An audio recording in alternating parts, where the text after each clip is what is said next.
توہین کرتا ہے اور شریعت کی دھجیاں اڑاتا ہے تو مفتی عالم تو بہت دور کی بات ہے، نبیوں کی بھی دعائیں رد کر دی جاتی ہیں۔ آپ نے ایک نام سنا ہوگا عبداللہ بن ابی، جو منافقوں کا سردار تھا، اللہ کے نبی کے زمانے میں موجود تھا۔ اللہ کے نبی نے اپنے ہاتھوں سے غسل دیا اور اپنا کرتا مبارک اس کو کفن کے طور پر دیا اور اس کے لیے اللہ کے نبی نے دعائے مغفرت کی، لیکن اللہ تبارک و تعالیٰ کی طرف سے پیغام آیا، اے نبی میں آپ کی یہ دعا قبول نہیں کروں گا۔ اور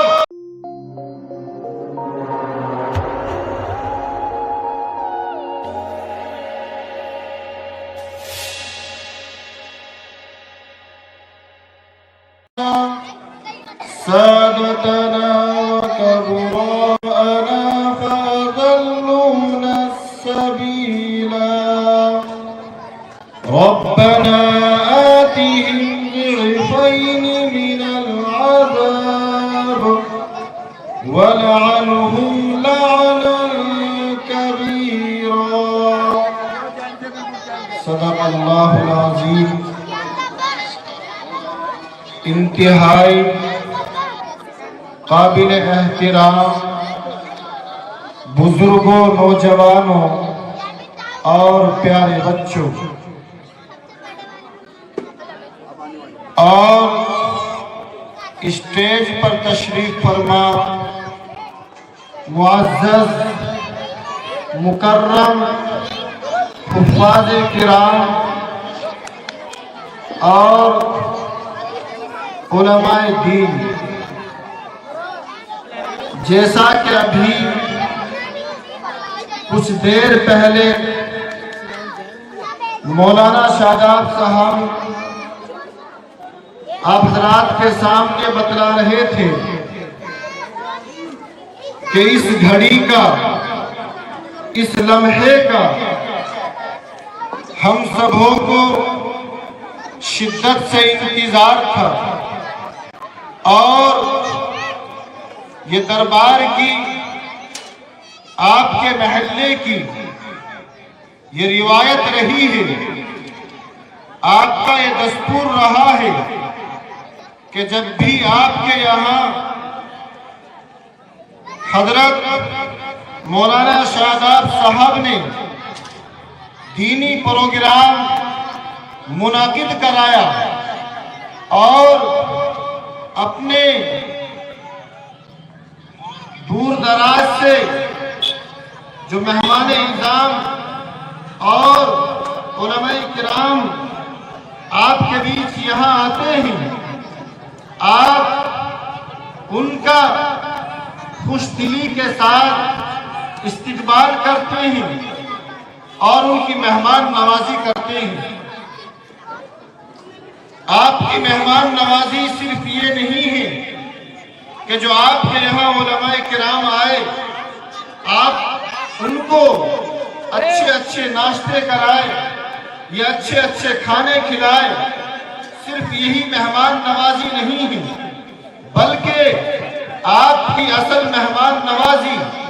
آپ کی سب سے بڑی مہمان نوازی یہ ہے کہ جو علماء، جو مفتیان کرام آپ کے بیچ آ رہے ہیں، جب وہ آپ سے خطاب کرے، جب وہ آپ سے اللہ اور اس کی رسول کی بات کرے تو آپ اللہ اور اس کی رسول کی بات سننے کے لیے یہاں پنڈال میں موجود ہو۔ تو میں بڑے ہی ادب کے ساتھ درخواست کر رہا ہوں اپنے تمام نوجوان بھائیوں سے کہ جو اب بھی راستے پر کھڑے ہوئے ہیں، دوراہوں پر کھڑے ہوئے ہیں، چوراہوں پر کھڑے ہوئے ہیں، اپنے گھروں میں موجود ہے، اگر ان کی آواز، اگر میری آواز ان کے کانوں تک جا رہی ہے تو اپنا قیمتی وقت نکال کر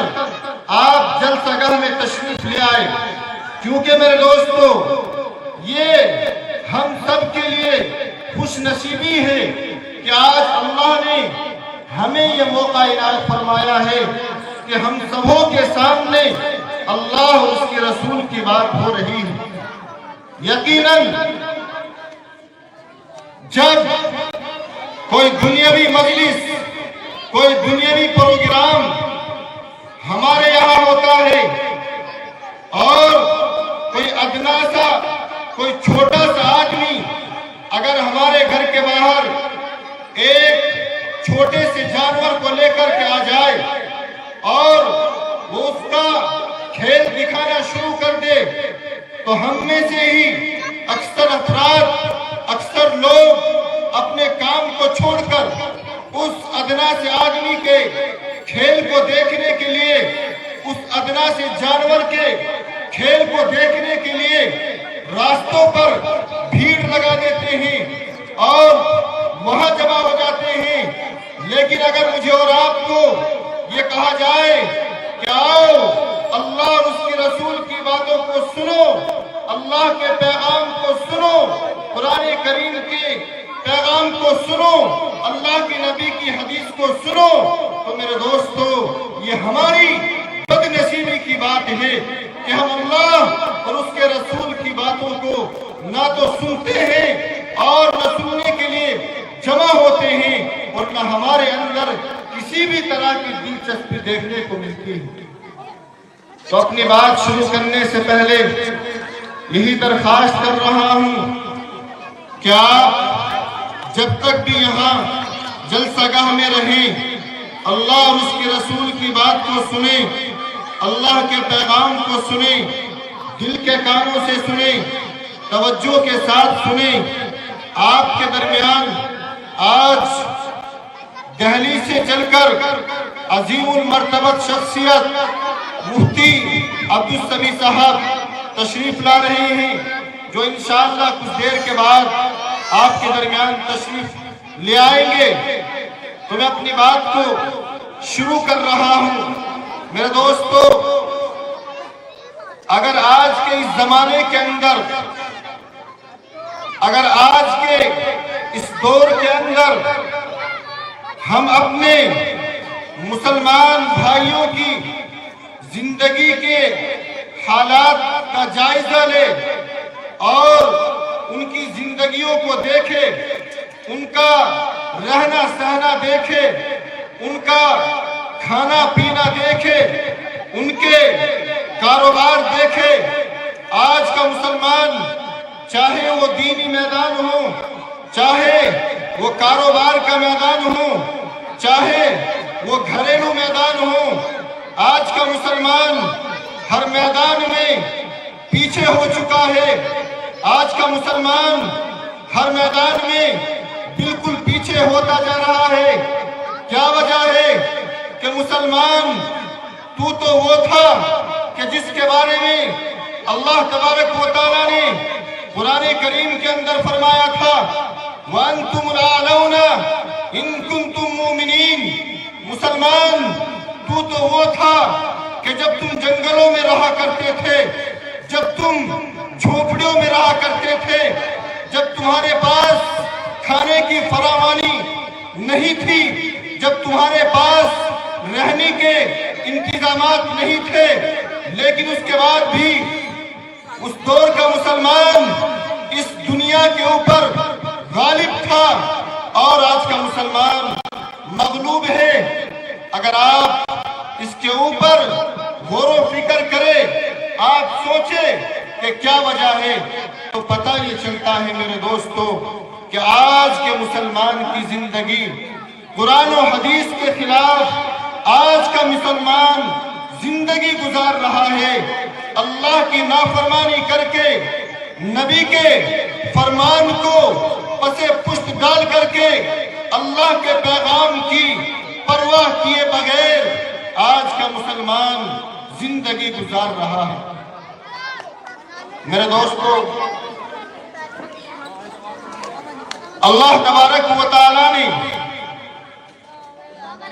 مجھے اور آپ کو ایمان کی دولت سے نوازا ہے۔ اللہ تبارک و تعالیٰ نے مسلمان بنایا ہے اور اس کے بعد احکام شریعت کا مجھے اور آپ کو پابند بنایا ہے۔ میں اور آپ اس دنیا میں اس لیے نہیں آئے ہیں کہ صرف اپنی منمانی کر کے زندگی گزارے اور اس دنیا سے چلے جائے۔ میں اور آپ اس دنیا میں اس لیے آئے ہیں تاکہ ہم اس دنیا میں رہ کر کے اپنی آخرت کی تیاری کریں۔ میرے دوستو، آخرت کی تیاری کیا ہے؟ آخرت کی تیاری کیا ہے؟ آخرت کی تیاری یہ ہے کہ آپ جب بھی کوئی گھر کے اندر کام کرے، کاروبار کرے، کوئی پروگرام کرے، یا اسی طریقے سے آپ کے یہاں شادی بیاہ کا پروگرام ہو، کسی بچے کی ولادت کا موقع ہو، یا اسی طریقے سے آپ کے یہاں کسی اور طرح کا پروگرام ہو، تو آپ کو اور مجھے یہ چاہیے کہ مجھے اور آپ کو یہ چاہیے کہ ہمیں اس باب کے اندر یہ تلاش کرنا ہے۔ مثال کے طور پر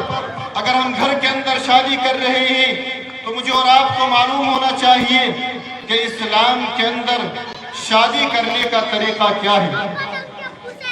میں اور آپ اگر اپنے گھر کے اندر کسی بچے کی، بیٹے کی پیدائش کی خوشی منا رہے ہیں تو مجھے اور آپ کو طریقہ معلوم ہونا چاہیے کہ اسلام نے کیا رہنمائی کی ہے۔ اگر میں اور آپ اپنے بچے کا کوئی نام رکھ رہے ہیں تو مجھے اور آپ کو معلوم ہونا چاہیے کہ نام رکھنے کے تعلق سے شریعت نے، اسلام نے ہماری کیا رہنمائی کی ہے۔ کسی شاعر نے کیا ہی خوب کہا ہے، وہ معزز تھے زمانے میں مسلمان ہو کر، وہ معزز تھے زمانے میں مسلمان ہو کر، اور ہم ذلیل و خوار ہوئے تاریخ قرآن ہو کر۔ مسلمان، آج تو نے اپنے قرآن کریم کو چھوڑ دیا ہے۔ آپ کہیں گے کہ مفتی صاحب ہم تو قرآن کریم پڑھتے ہیں، ہمارے بچے بھی قرآن کریم پڑھتے ہیں، ہم نے قرآن کریم کو کیسے چھوڑ دیا ہے؟ مسلمانوں، قرآن کریم کو چھوڑنا یہ بھی ہے، قرآن کریم کے اندر اللہ تبارک و تعالیٰ نے متعدد بار نماز قائم کرنے کا حکم فرمایا ہے۔ وَأَقِيمُوا الصَّلَاةَ وَأَقِيمُوا الصَّلَاةَ، اللہ تبارک و تعالیٰ نے بار بار نماز قائم کرنے کا، نماز پڑھنے کا حکم دیا ہے۔ جب میں اور آپ اپنی مسجدوں میں فجر کی نماز پڑھنے کے لیے جاتے ہیں، جب میں اور آپ اپنی مسجدوں میں مغرب کی نماز پڑھنے کے لیے جاتے ہیں، عشاء کی نماز پڑھنے کے لیے جاتے ہیں، تو تمام محلوں کا حال یہ ہے، تمام مسجدوں کا حال یہ ہے کہ اگر 100% مسلمان، اگر کسی محلے کے اندر 200 مسلمان رہتے ہیں تو ان 200 مسلمان میں سے صرف 20 مسلمان نماز پڑھنے کے لیے آ رہے ہیں، ان 100 آدمیوں میں سے صرف 10 مسلمان نماز پڑھنے کے لیے آ رہے ہیں۔ یہ بھی تو قرآن کریم کو چھوڑنا ہے میرے دوستو۔ اسی طریقے سے اللہ تبارک و تعالیٰ نے قرآن کریم کے اندر حکم دیا، وَأَقِيمُوا الصَّلَاةَ وَآتُوا الزَّكَاةَ، کہ تم اپنے مال کی زکوٰۃ ادا کرو، اپنے مال کی زکوٰۃ ادا کرو۔ اگر میں اور آپ اپنی زندگی کا جائزہ لیں،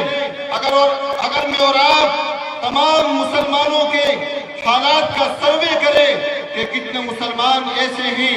کہ جو اپنے مال میں سے زکوٰۃ دے رہے ہیں، اور کتنے مسلمان ایسے ہیں کہ جو بغیر زکوٰۃ دیے اپنی زندگی گزار رہے ہیں۔ نمازی تو آپ کو 10-20% مل جائیں گے، لیکن میرے دوستو زکوٰۃ دینے والے 10-20% بھی نہیں ہیں۔ اللہ تبارک و تعالیٰ نے جو مال، جو جوانی اور جو کاروبار، جو مکانات، جو کھانے کی نعمتیں اللہ تبارک و تعالیٰ نے مجھے اور آپ کو دی ہے، یاد رکھنا، یہ مت سمجھنا کہ اپنی مرضی سے کماؤں گا، اپنی مرضی سے خرچ کروں گا، کوئی مجھے روکنے والا نہیں ہے، میں منمانی کر کے زندگی گزاروں گا، کوئی مجھے روکنے والا نہیں ہے، یہ مت سمجھنا۔ اللہ کے نبی نے فرمایا، اللہ تبارک و تعالیٰ کے یہاں اس بارے میں بھی سوال کیا جائے گا، معلوم کیا جائے گا، مسلمان بتا تو نے مال کہاں سے کمایا ہے؟ اور صرف کمانے کا مسئلہ نہیں ہے، اگر آپ نے جائز طریقے سے محنت کر کے مال کمایا، خون پسینہ بہا کر کے مال کمایا، لیکن اسی مال کو اگر آپ نے ناجائز کاموں پر، ناجائز جگہوں پر خرچ کیا، تو یاد رکھنا یہی مال جہنم تک لے کر کے جا سکتا ہے، یہی مال جہنم تک لے کر کے جا سکتا ہے۔ اور جو اللہ تبارک و تعالیٰ نے مجھے اور آپ کو یہ جوانی دی ہے، اللہ تبارک و تعالیٰ نے جو نعمتیں دی ہیں، اللہ تبارک و تعالیٰ کے یہاں سوال ہوگا کہ بتاؤ میں نے تمہیں جوانی دی تھی، کہاں گزار کر کے آئے ہو؟ اللہ تبارک و تعالیٰ کے یہاں سوال ہوگا کہ میں نے تمہیں زبان دی تھی تاکہ تم اس زبان سے میرا اور میرے نبی کا پیغام، قرآن و حدیث کا پیغام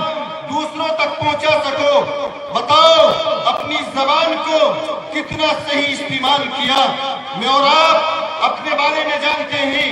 میں بھی اپنے بارے میں جانتا ہوں، آپ بھی اپنے بارے میں جانتے ہیں کہ ہم اس زبان کے ٹکڑے کو کتنا صحیح استعمال کر رہے ہیں اور کتنا غلط استعمال کر رہے ہیں۔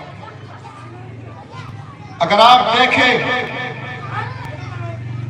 دن رات میں 24 گھنٹے ہوتے ہیں، نہ جانے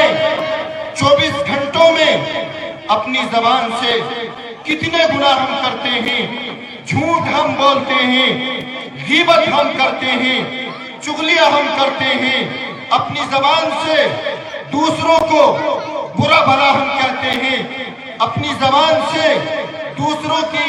عزتوں کے ساتھ کھلواڑ ہم کرتے ہیں، اپنی زبان سے دوسروں کو بے عزت ہم کرتے ہیں۔ میرے دوستوں، مسلمانوں، یہ زبان اس لیے نہیں ہے کہ تم اس زبان سے اپنے مسلمان بھائیوں کو گالیاں دو، یہ زبان تو اس لیے ہے تاکہ تم اس زبان سے اللہ تبارک و تعالیٰ کا قرآن کریم پڑھ سکو، دین کی باتیں کر سکو، اللہ کے نبی کی حدیث دوسروں تک پہنچا سکو۔ یہ زبان اللہ تبارک و تعالیٰ نے مجھے اور آپ کو اس لیے دی تھی، لیکن پتہ یہ چلتا ہے اگر میں اور آپ اپنے آپ کو دیکھیں تو ہم اپنی زبان کا استعمال صحیح نہیں کر رہے۔ اس کے بعد اللہ تبارک و تعالیٰ نے مجھے اور آپ کو آنکھوں کی نعمت دی ہے، آنکھوں کی بینائی، آنکھوں سے دیکھنا، یہ اللہ کی کتنی بڑی نعمت ہے،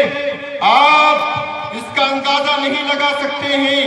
آپ اس کی قدر نہیں کرتے ہیں، آپ کو اس کی اہمیت کا نہیں پتا ہے۔ جو بیچارہ مال بھی اس کے پاس ہے، جائیداد بھی ہے، اس کے پاس بیوی بھی ہے، چھوٹے بھائی بھی ہے، مکانات بھی ہے، لیکن اللہ تبارک و تعالیٰ نے اس کو اس نعمت سے نہیں نوازا ہے کہ وہ اپنی آنکھوں سے دیکھ نہیں سکتا ہے۔ آپ اس سے جا کر کے معلوم کریں کہ آنکھوں سے دیکھنا، آنکھوں کی بینائی یہ کتنی بڑی نعمت ہے،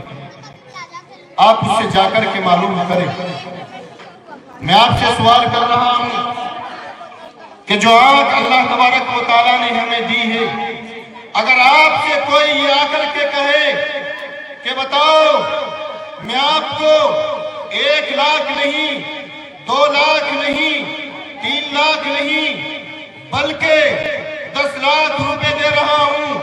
آپ کو 1 کروڑ روپے دے رہا ہوں۔ آپ اپنی آنکھ مجھے دے دے، آپ اپنی آنکھ مجھے دے دے، تو کوئی بھی عقل مند انسان اس سوال کو پورا نہیں کر سکتا ہے۔ اور چاہے کوئی 1 کروڑ دے، 2 کروڑ دے، لیکن یہ نعمت اللہ تبارک و تعالیٰ کی ایسی ہے کہ کوئی اس کو دینے کے لیے تیار نہیں ہو سکتا ہے۔ لیکن مسلمان، اگر اللہ نے معلوم کر لیا کہ آنکھیں دی تھی، بتاؤ کیا کر کے آئے ہو؟ آنکھیں دی تھی تاکہ تم اپنے والدین کو محبت کی نگاہوں سے دیکھو، آنکھیں دی تھی تاکہ تم علماء کو محبت کی نگاہوں سے دیکھو، آنکھیں دی تھی تاکہ تم قرآن کریم کو دیکھ کر کے پڑھ سکو، آنکھیں دی تھی تاکہ تم دیکھ کر کے مسجد تک جا سکو، آنکھیں دی تھی تاکہ تم حلال کمائی ان آنکھوں کے ذریعے کرو، آنکھیں دی تھی تاکہ تم ان آنکھوں کا استعمال صحیح کرو۔ لیکن میرے دوستو، اگر اللہ نے معلوم کر لیا، سوال کر لیا کہ بتاؤ کتنا صحیح استعمال کیا ہے، کتنا غلط استعمال کیا ہے، تو پتہ یہ چلے گا کہ ہمارے پاس اس کا جواب نہیں ہے۔ میں آپ سے بڑی ہی ادب کے ساتھ درخواست کر رہا ہوں کہ آپ پوری توجہ، آپ کی پوری توجہ میری طرف ہونی چاہیے، اس لیے کہ میں کسی ہیرو کی ایسی طریقے سے کسی دنیاوی آدمی کی بات آپ کے سامنے نہیں کر رہا ہوں، میں اللہ کا اور اس کے رسول کا پیغام آپ کو سنا رہا ہوں، اور آپ اپنی بات میں اگر لگے رہو گے، اگر آپ اللہ کی بات دھیان سے نہیں سنو گے، تو یقیناً یہ اللہ کی باتوں کی، یہ نبی کی باتوں کی بے حرمتی ہوگی۔ میں آپ سے پھر ایک مرتبہ درخواست کر رہا ہوں کہ آپ اللہ اور اس کے رسول کی باتوں کو توجہ سے سنیں۔ تو میں آنکھ کے بارے میں عرض کر رہا تھا، میرے دوستو، آج کا مسلمان اپنی آنکھوں کو کہاں خرچ کر رہا ہے، اپنی بینائی کو کہاں خرچ کر رہا ہے؟ آج کا میرا نوجوان موبائل رکھتا ہے اور انہی آنکھوں کے ذریعے 24 گھنٹوں میں سے 16 گھنٹے، 12 گھنٹے، 10 گھنٹے آج کا نوجوان اس موبائل کے اندر ان آنکھوں کے ذریعے گناہ کر کے گزار رہا ہے۔ آج کا نوجوان جب سونے کے لیے اپنے بستر پر جاتا ہے اور جب وہ سونے کے لیے تیار ہوتا ہے تو اس کے سامنے یہ موبائل ہوتا ہے، اور موبائل کے اندر وہ سیریل دیکھتا ہوا، موبائل کے اندر وہ کسی غیر محرم سے بات کرتا ہوا، موبائل کے اندر وہ ٹی وی سیریل دیکھتا ہوا، گانے سنتا ہوا، فلمیں دیکھتا ہوا آج کا نوجوان سو جاتا ہے اور پوری رات اسی میں گزار دیتا ہے۔ میرے دوستو، اگر ہم نے اپنی آنکھوں کا استعمال صحیح نہ کیا تو یاد رکھنا، جب اللہ کے یہاں سوال ہوگا تو پھر سوائے پچھتانے کے ہمارے پاس کوئی آپشن نہیں ہوگا۔ اس لیے آپ جو لوگ یہاں موجود ہیں، آج آپ وعدہ کریں، ارادہ کریں کہ انشاءاللہ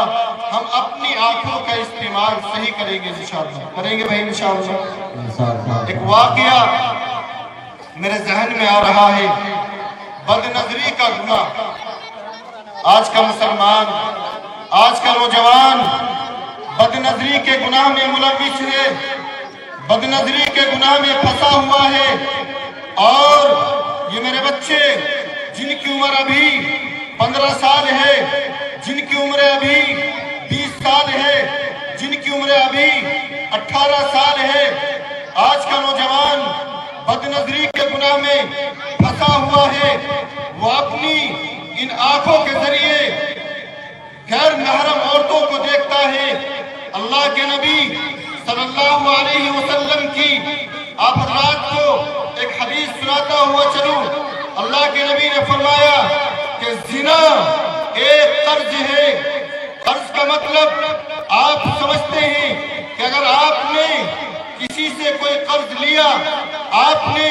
کسی سے 1 مہینے کے لیے، 1 سال کے لیے، 2 مہینے کے لیے 10,000 روپے لیے، 20,000 روپے لیے، تو اس کا مطلب یہ ہے کہ اس کو چکانا، اس کو ادا کرنا یہ آپ کے لیے ضروری ہے، آپ کے ذمے واجب ہے۔ اسی طریقے سے اللہ کے نبی نے فرمایا کہ زنا ایک قرض ہے، اگر آپ نے کیا تو آپ کو چکانا پڑے گا، چاہے وہ آپ کی ماں چکائے، چاہے وہ آپ کی بیٹی چکائے، چاہے وہ آپ کی بہن چکائے، چاہے وہ آپ کی بیوی چکائے۔ بد نظری کا گناہ یہ ایک ایسا گناہ ہے کہ اس میں اکثر ہمارے نوجوان پھنسے ہوئے ہیں، مبتلا ہیں۔ میں آپ سے سوال کر رہا ہوں کہ اگر میرے گھر کے اندر میری بیوی موجود ہے، اگر میرے گھر کے اندر میری جوان بہن موجود ہے،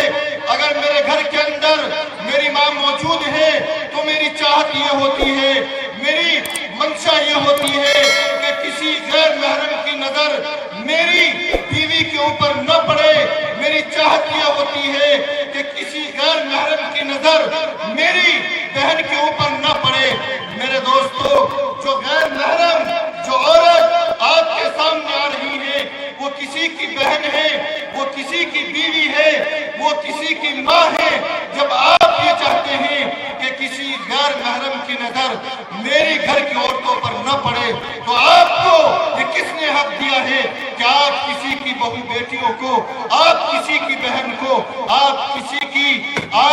کی بیوی کو آپ غلط نظر سے کیوں دیکھ سکتے ہیں؟ یہ حق آپ کو کس نے دیا ہے؟ یاد رکھنا، اگر شیطان آپ کے دل کے اندر یہ وسوسہ ڈالے، اگر شیطان آپ کو ابھارے کہ تیرے سامنے سے یہ خوبصورت جوان لڑکی گزر رہی ہے، تو اس کو دیکھ لے، تو فوراً اللہ کے نبی کی یہ حدیث ذہن کے اندر لانا اور اپنے ذہن پر زور ڈالنا، سوچنا، دل سے سوچنا کہ میرے گھر کے اندر میری بیٹی موجود ہے، میرے گھر کے اندر میری بیوی موجود ہے۔ اگر میں نے کسی کو غلط نگاہ سے دیکھا تو دوسرے، یعنی اسی طریقے سے اگر میں نے کسی کو غلط نگاہ سے دیکھا تو اس کا قرض میری بہن چکائے گی، میری بیوی چکائے گی، اسی طریقے سے میری ماں چکائے گی۔ اگر کبھی شیطان دل کے اندر ڈالے، یہ بات سوچ لینا، انشاءاللہ اگر آپ کے اندر غیرت موجود ہے، اگر تھوڑا بہت آپ کو زندگی کا شعور ہے، اگر آپ تھوڑی بہت بھی عقل رکھتے ہیں، تو آپ کی نگاہ کسی غیر محرم کی طرف انشاءاللہ نہیں اٹھے گی۔ ایک نوجوان کا واقعہ میرے ذہن میں آ رہا ہے۔ 2 دوست کسی چوراہے پر بیٹھے ہوئے تھے۔ ایک نمازی تھا، متقی تھا، پرہیزگار تھا، دوسرا بے نمازی تھا، گنہگار تھا۔ میرے دوستو، اس چوراہے سے ایک لڑکی کا گزر ہوا جو گنہگار دوست تھا۔ اس نے آپ کی طرح اللہ کے نبی کی کہی یہ حدیث سنی، اور اس نے جب عمل کرنے کی نیت کی، اس نے سوچ لیا کہ میں کسی کو غلط نظروں سے نہیں دیکھوں گا۔ جب اس نے یہ بات دل کے اندر ٹھان لی، جب وہ نوجوان خوبصورت لڑکی اس نوجوان کے سامنے آتی ہے، تو وہ نوجوان اللہ کے خوف سے، اللہ کے ڈر سے اپنی آنکھوں کو نیچا کر لیتا ہے، اپنی آنکھوں کو جھکا لیتا ہے۔ چند دنوں کے بعد اس نوجوان کا انتقال ہو جاتا ہے، اور جو دوسرا دوست تھا، جو متقی تھا، پرہیزگار تھا، نمازی تھا، اور اس کو خواب میں نظر آیا، دیکھا کہ وہ گناہگار نوجوان، وہ بے نمازی، وہ شرابی، وہ جنت کے باغات میں ٹہل رہا ہے۔ دوست نے معلوم کیا کہ تو دنیا کے اندر نماز بھی نہیں پڑھتا تھا، گناہ بھی کیا کرتا تھا، کون سا عمل ہے، کیا وجہ ہے کہ اللہ تبارک و تعالیٰ نے تیرے لیے جنت کا فیصلہ فرما دیا؟ اس نوجوان نے بتایا، میرے دوستو دل کے کانوں سے سنو، اپنے نوجوان بھائیوں سے کہہ رہا ہوں، دل کے کانوں سے سنو جواب۔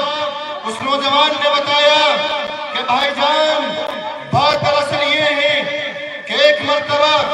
میں اور آپ کسی چوراہے پر بیٹھے ہوئے تھے، میرے اور آپ کے سامنے سے فلاں لڑکی کا گزر ہوا، حسین خوبصورت لڑکی کا گزر ہوا۔ شیطان نے میرے دل کے اندر وسوسہ ڈالا، شیطان نے مجھے اکسایا کہ حسین و جمیل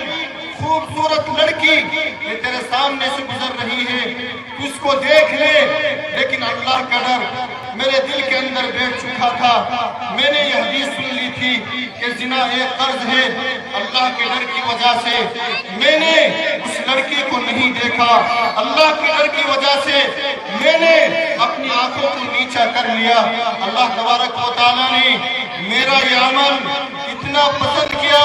اللہ کو میرا یہ عمل اتنا پسند آیا کہ اللہ تبارک و تعالیٰ نے میرے تمام گناہوں کو معاف کر دیا۔ اللہ تبارک و تعالیٰ نے میرے نماز نہ پڑھنے کو معاف کر دیا۔ اللہ تبارک و تعالیٰ نے میرے لیے جنت کا فیصلہ فرما دیا۔ میں نوجوانوں سے معلوم کر رہا ہوں اور یہ دل سے معلوم کر رہا ہوں کہ آج کا میرا وہ نوجوان وہ کون سا نوجوان نہیں ہے جو اپنے موبائل کے اندر کسی غیر محرم کا نمبر لیے ہوئے نہیں ہے۔ آج کا نوجوان وہ کون سا نوجوان ہے جو بدنظری کے گناہ میں شامل نہیں ہے۔ نوجوانوں، اللہ نے تمہیں اس لیے دنیا کے اندر نہیں بھیجا تھا۔ نوجوانوں، تمہارا دنیا میں آنے کا مقصد یہ نہیں ہے۔ نوجوانوں، تمہیں اللہ نے دنیا میں اس لیے نہیں بھیجا تھا۔ تم تو اس قوم کے مستقبل ہو، اس قوم کے فیوچر ہو۔ تمہارے جیب کے اندر تو ڈائری اور قلم ہونی چاہیے، تمہاری زبان پر اللہ کا ذکر ہونا چاہیے، تمہارے دلوں کے اندر اللہ اور اس کے رسول کی محبت ہونی چاہیے۔ نوجوان، جب تو اللہ سے ڈر کر کے زندگی گزارے گا تب دیکھنا کہ تو دنیا کے اندر بھی کامیاب ہوگا اور آخرت کے اندر بھی انشاءاللہ کامیاب ہوگا۔ میں اور آپ شکایت کرتے ہیں کہ ہماری دعائیں قبول نہیں ہوتی ہے، اور صرف اتنا ہی نہیں ہے، بعض حضرات تو یہ بھی کہتے ہیں کہ علماء کی دعائیں کیوں قبول نہیں ہو رہی ہیں؟ اتنے بڑے بڑے اللہ والے ہندوستان کے اندر موجود ہیں، دنیا کے اندر موجود ہیں، ان کی دعائیں کیوں قبول نہیں ہو رہی ہیں؟